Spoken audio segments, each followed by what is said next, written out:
வணக்கம் ஃப்ரெண்ட்ஸ், உங்கள் எல்லாரையும் நான் பிருந்தாஸ் கிச்சனுக்கு அன்போடு வரவேற்கிறேன்.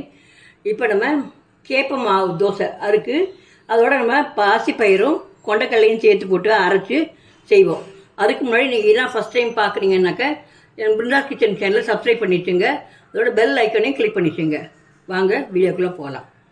இப்போது நான் இதனால் ஒரு கப் பாசிப்பயிறு, அதே கப்பில் ஒரு கப் கொண்டைக்கடலை, இது ரெண்டையும் களைஞ்சி ஊற வச்சு ஒரு நைட் ஃபுல்லாக ஊற வச்சு வச்சுருக்கேன் நான். இப்போ இதை நான் அரைச்சி எடுத்துகிட்டு வர்றேன் நான். இப்போ இதுலேயே ஒரு கப் அரிசி மாவு, அதே ஒரு கப் கேப்ப மாவு. இப்போ இதில் தேவையான உப்பையும் போடலாம்.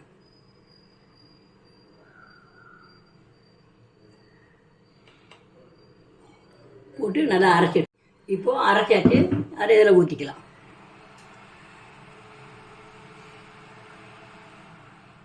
இப்போ அடுப்பில் தோசைக்கல்ல போட்டாச்சு, காஞ்ச உடனே நம்ம தோசையை வாக்க வேண்டியதான்.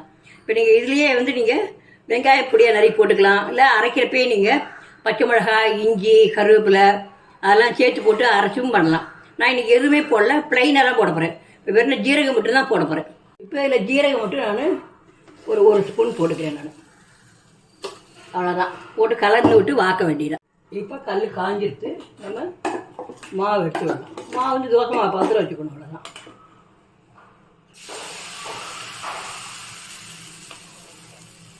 இங்கே ரொம்ப லேசாக மெல்லிசாக எடுக்க வேண்டாம், கொஞ்சம் கனமாகவே வந்து. ஏன்னா நம்ம பயிரெலாம் போட்டனால அவ்வளோ மெல்லிசாக வராது, நம்ம ரோஸ்ட்டு தோசை மாதிரி வராது.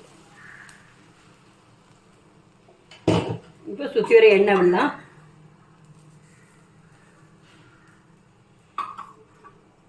விட்டு இதை மூடி வைக்கலாம். மூடி வச்சு ஒரு நிமிஷம் கழித்து நம்ம எடுக்கலாம். திருப்பி இப்போ நம்ம எடுத்து திருப்பி போடலாம்.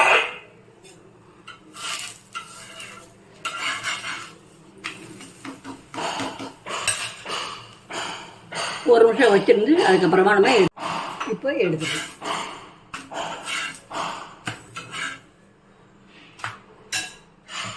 இந்த மாதிரி உங்களுக்கு தேவையான எவ்வளோ தோசை வேணுமோ அவ்வளோ தோசை வாக்குங்க.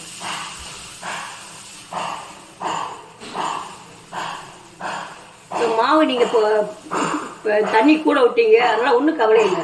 இப்போ திருப்ப வரலைனாக்கா நீங்கள் கொஞ்சம் கோதுமை மாவு போட்டு கலந்தீங்கன்னாக்கா, இந்த தோசைக்குன்னு இல்லை, எல்லா தோசைக்குமே மாவு நீங்கள் இந்த மாதிரி கரைச்சி வாக்குற தோசை இந்த மாதிரி இதெல்லாம் இதாக போச்சுன்னா வாக்க வரலைன்னா நீங்கள் கோதுமை மாவு கொஞ்சம் போட்டிங்கனாக்கா நல்லா வாக்க வரும், அதாவது திருப்பி போட வரும். நீங்கள் அதுக்காக பயந்து போய் நீங்கள் மாவு வீடாக போச்சுன்னு கவலைப்பட வேண்டாம். இல்லை, குளறுபடி வர்றது சகஜம்தான். ஆனால் நம்ம அந்த நேரத்தில் நம்ம வீணாக போச்சுன்னு கவலைப்படாமல் சரி அதை எடுத்து என்ன பண்ணலான்னு அதை பார்த்து நம்ம பண்ணுறது தான் நமக்கு புத்திசாலித்தனம் இருக்குது. சில சமயம் நம்ம ஒழுங்காக பண்ணுறத விட இந்த மாதிரி பண்ணுறது தான் நல்லாவே வரும். எல்லோரும் நல்லா இருக்குன்னு விரும்பி சாப்பிடுவாங்க. நீங்கள் ஒரு தடவை நீங்கள் அந்த மாதிரி செஞ்சு பார்த்தீங்கன்னா தெரியும், உங்களுக்கு செய்ய செய்ய தன்னால் உங்களுக்கு பழக்கத்திலே வந்துடும்.